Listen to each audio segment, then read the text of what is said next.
नमस्कार, स्वागत है आपका भीम न्यूज इंडिया में। आप देख रहे हैं भीम न्यूज इंडिया। मैं हूं आपका दोस्त वीरेंद्र कुमार सिंघल। बिहार चुनाव की तैयारी में कांग्रेस डटी है मैदान में। देखिए कन्हैया कुमार की प्रेस कॉन्फ्रेंस, युवाओं को लुभाने का दिया संदेश। मनीष पासवान जी ने और साथ ही भाग्य भारती जी ने आपके समक्ष में 5 प्रमुख बिंदु को रखा है। पहला बिंदु ये है कि कांग्रेस पार्टी आगामी 15 तारीख से पूरे बिहार में न्याय संवाद की श्रृंखला शुरू करनी जा रही है। और यह जो न्याय संवाद की श्रृंखला है, इसमें हमारा सबसे पहला विषय जो है वो शिक्षा का सवाल है। इसी तरह से नौकरी का सवाल, भागीदारी का सवाल और समाज के जो अलग अलग सेक्शन के लोग हैं उनके बीच में कांग्रेस पार्टी जाएगी, उनके साथ संवाद करेगी, उनके दुख तकलीफ को सुनेगी और उसी के आधार पर हम न्याय पत्र तैयार करेंगे। और उस न्याय पत्र के आधार पर आने वाले दिनों में चाहे चुनाव हो, हमारी सरकार बने या किसी और की भी सरकार बने, उन न्याय को लागू करने के लिए कांग्रेस पार्टी प्रतिबद्ध है। इसी सोच के साथ, इसी संकल्प के साथ आगामी 15 तारीख को नेता प्रतिपक्ष श्री राहुल गांधी जी बिहार आ रहे हैं। दरभंगा में वो छात्रों से संवाद करेंगे और जब वो दरभंगा में छात्रों से संवाद कर रहे होंगे, ठीक उसी वक्त बिहार के अलग अलग जगहों पर 60 से ज्यादा जगहों पर कांग्रेस पार्टी के देश स्तर के नेता बिहार आ रहे हैं, जिसमें हम विभिन्न हॉस्टलों में जाएंगे। SC ST हॉस्टल में जाएंगे, EBC हॉस्टल में जाएंगे, महिला छात्रावासों में जाएंगे, अल्पसंख्यक छात्रावास में जाएंगे। साथ ही साथ जहां पर हॉस्टल नहीं है वहां पर टाउन हॉल के अंदर विद्यार्थियों को इकट्ठा करके बिहार के अंदर जो शिक्षा की हालत है उस पर चर्चा करेंगे, संवाद करेंगे। और उसी कड़ी में यह प्रेस वार्ता की गई है और इस प्रेस वार्ता के माध्यम से 5 प्रमुख विषय को हमारे ये मौजूद साथियों ने उठाया है।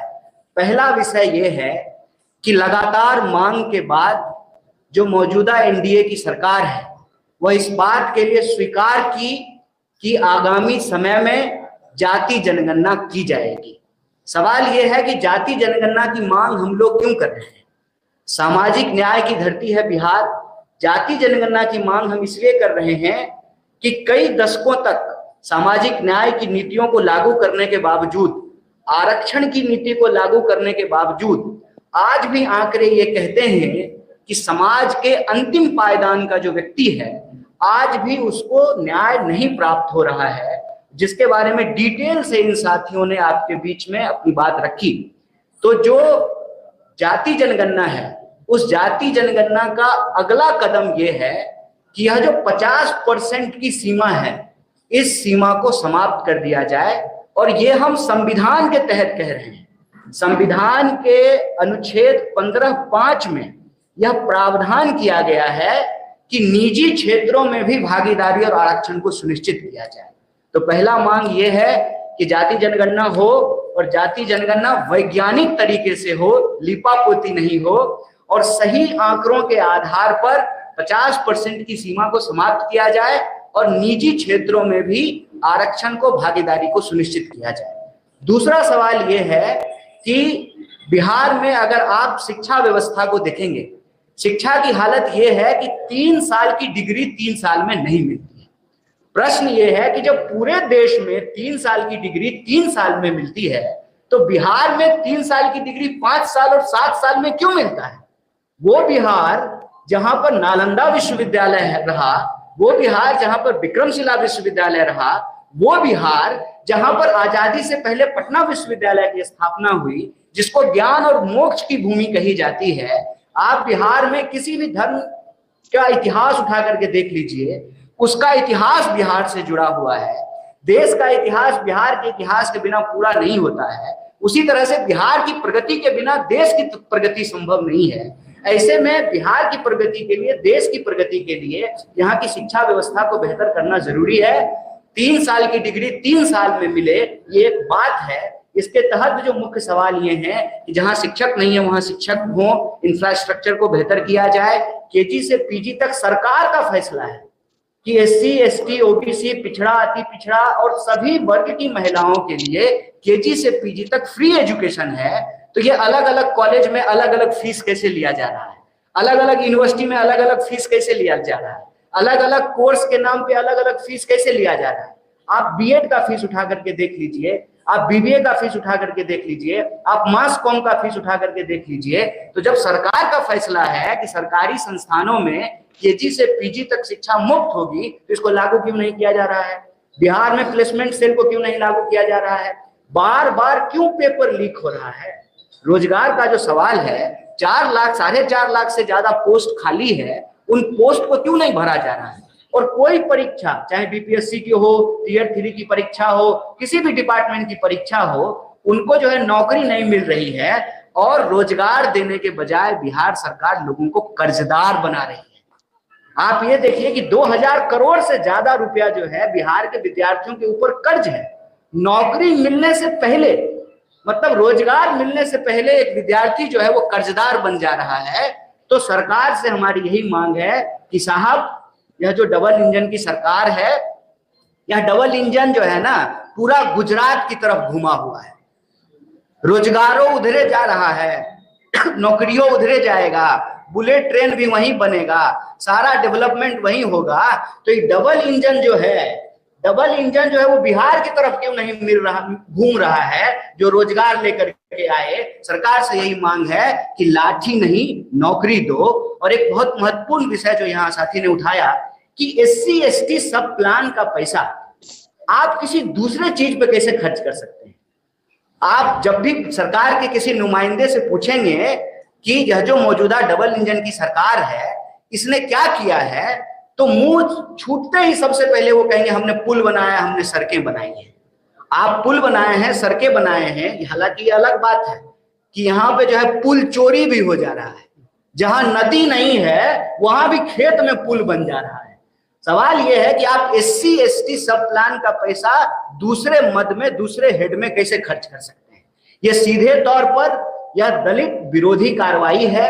तो यह 5 विषय को लेकर के, एक भागीदारी के सवाल को लेकर के, नौकरी के सवाल को लेकर के, शिक्षा के सवाल को लेकर के कांग्रेस पार्टी बिहार के हर जगह जाकर के हर वर्ग के विद्यार्थियों से बात करेगी, चाहे बिहार के गरीब हो, दलित हो, पिछड़े हो, आदिवासी हो, अति पिछड़े हो, महिला हो, किसान हो, मजदूर हो, हर वर्ग के विद्यार्थियों से, नौजवानों से हम बात करेंगे। और हमारा संकल्प ये है कि बिहार की शक्ति से ही देश की प्रगति होगी। और इसीलिए यह न्याय संवाद की श्रृंखला आगामी 15 तारीख से शुरू हो रही है, जो लगातार चलेगी। और 15 तारीख को नेता प्रतिपक्ष दरभंगा में छात्रों से संवाद करेंगे और उसी वक्त बिहार के अलग अलग जगहों में, 60 से ज्यादा जगहों में कांग्रेस पार्टी का कोई ना कोई नेता या कार्यकर्ता छात्रों की आवाज को सुनेगा और उनके संघर्ष में हम कंधे से कंधे मिला करके चलेंगे। इसी महत्वपूर्ण सूचना के लिए यह महत्वपूर्ण प्रेस वार्ता बुलाई गई। आप तमाम मीडिया के साथी यहाँ उपस्थित हुए, इसके लिए हम पार्टी की तरफ से आपका बहुत बहुत धन्यवाद करते हैं। भारतीय राष्ट्रीय कांग्रेस यह उम्मीद करता है कि बिहार को बदलने की जो हमारी कोशिश है, इस कोशिश में मीडिया बंधु भी हमारा साथ देंगे। आपके अगर कुछ प्रश्न हैं इस विषय से जुड़े हुए तो आप पूछेंगे, हम यथासंभव उसका आंसर देने की कोशिश करेंगे। बहुत बहुत धन्यवाद।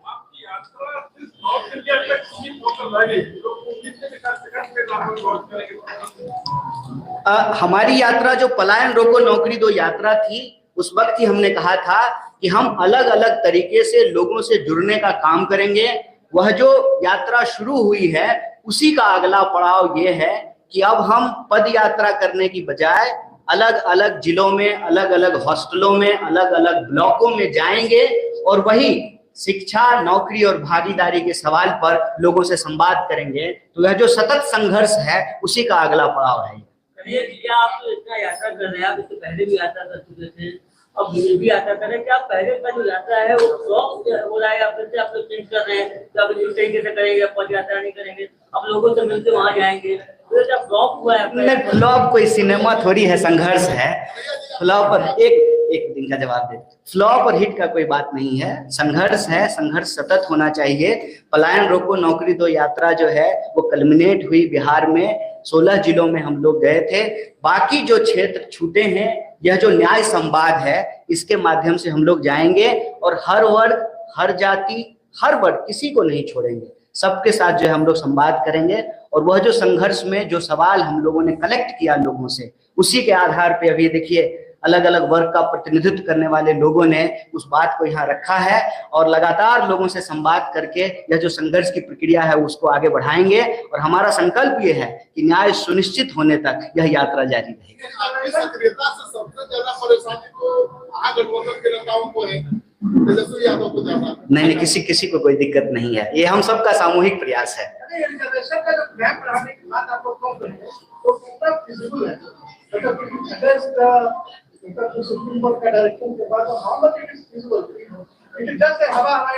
नहीं, सुप्रीम, देखिए मैं अब आपको सरकार की भाषा कहता हूँ। अभी जो मौजूदा एनडीए की सरकार है उसके कई मंत्रियों ने कहा, ये मैं नहीं बोल रहा हूं, सरकार कह रही है कि कानून बनाने का काम विधायिका का है। कानून सही तरीके से लागू हो रहा है कि नहीं लागू हो रहा है उसको देखने का काम न्यायपालिका का है और ग्राउंड पे उसको लागू करने का काम कार्यपालिका का है। तो कानून अगर 50% की सीमा भी जो तय हुई है वह तो विधायिका से ही तय हुई। जब आंकड़े आ जाएंगे और आंकड़े यह बता रहे हैं कि जो भागीदारी का सवाल है वो भागीदारी आज भी समाज के अंतिम व्यक्ति तक नहीं पहुंचा है। मैं आपको एक सिंपल उदाहरण देता हूं कि जो नियम बनाए गए हैं हम उससे इतर कोई बात नहीं कर रहे हैं। संविधान संशोधन के तहत जब यूपीए की सरकार थी, आर्टिकल 15(5) में आप निकाल करके देख सकते हैं, मैं अभी ले आता संविधान तो यही खोल के दिखा देता कि 15(5) में यह साफ साफ लिखा हुआ है निजी क्षेत्रों में भी आरक्षण का प्रावधान किया गया है। तो जब संविधान कहता है तो न्यायपालिका उसको कैसे रोक सकती है? बिल्कुल बना सकती है और सरकार बनाएगी। सरकार जैसे जाति जनगणना करने के लिए तैयार हुई है वैसे ही सरकार को कानून भी बनाना पड़ेगा। ये बताइए, आप सभी वर्ग की बात कर रहे हैं, जनरल में भी बहुत सारे लोग जो है वो गरीब है ना, 10% आरक्षण उनके लिए भी है। की मांग करेंगे क्या 10% हो जाएगा? आप एक बार डेटा तो आ जाए, डेटा आ जाएगा तो बिल्कुल जनसंख्या के अनुपात में जो है उनका भी प्रतिनिधित्व हो, उसमें कोई अंतर्विरोध थोड़ी है। देखिए, किसी के लिए न्याय मांगना किसी के लिए अन्याय नहीं है। समाज में अगर बराबरी होगी ना उसका लाभ जो है हर किसी को मिलेगा। समाज में अगर बराबरी होगी लिंग के आधार पर तो जो है उसमें हमारी माता जी को भी जो है न्याय मिलेगा और बाकी जो है लोगों को भी न्याय मिलेगा। एक के लिए न्याय दूसरे के लिए अन्याय नहीं है और हमारी कोशिश प्रतिनिधित्व और भागीदारी का है। हम एक समुदाय के लिए मांग रहे हैं तो दूसरे समुदाय का विरोध नहीं कर रहे। हम चाहते हैं कि वैज्ञानिक तरीके से डेटा आए और सबको जो है बराबर का प्रतिनिधित्व मिले।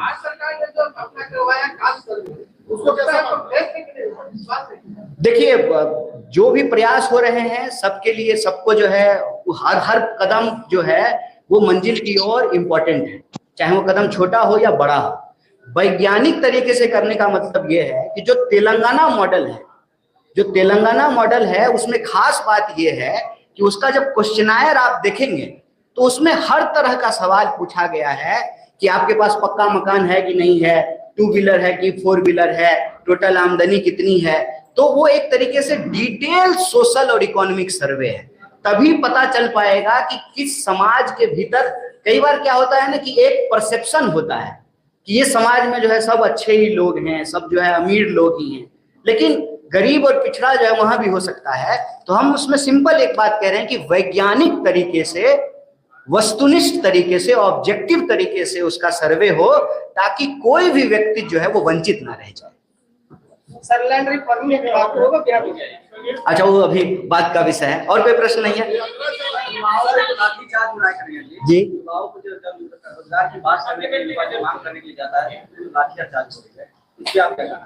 देखिए, मेरा तो यही अपील है बिहार के नौजवानों से कि जिस सरकार को वोट दे करके आप कुर्सी पे बिठाते हैं वो सरकार कुर्सी पे बैठ करके आपके ऊपर डंडा मारने का आदेश देती है तो लाठी का बदला वोट से लीजिए।